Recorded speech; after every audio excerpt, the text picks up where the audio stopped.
అర్జున్ మీద రేవంత్ రెడ్డి గారి కోపం. ఏం కోపమే? పాలోడా ఎటు పంచాదా? ఇలాగాడు ముఖ్యమంత్రికి దూరం నుంచి చుట్టం. ఇంకా కంచెల చంద్రశేఖర్ రెడ్డి కాంగ్రెస్ పార్టీ నాయకుడు, వాళ్ళ మామ.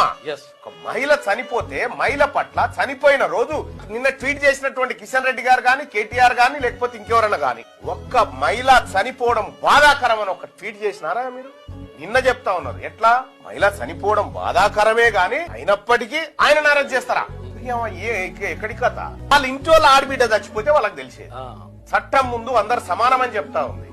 చట్టం ముందు సమానమే కానీ గత పెద్ద మనిషి సమానం అవుతాడా అన్నట్టు వీళ్ళ వాదన. నిజంగా ప్రభుత్వానికో ముఖ్యమంత్రి రేవంత్ రెడ్డి గారికో కోపమో దుష్మనో ఉంటే నీ షోకి ఎందుకు బెనిఫిట్ షోకి అనుమతిస్తారా? చల్ నడు ఎక్కడా నీకేంటి ఇచ్చేదా అని అంటారు కదా. మీరు బీఆర్ఎస్ పార్టీ నాయకులతోని కలిసి, భారతీయ జనతా పార్టీ నాయకులతో కలిసి ప్రభుత్వాన్ని బదనం చేయాలంటే ఇక్కడ చూస్తూ కూర్చోవడానికి ఎవరు ఖాళీగా లేడు.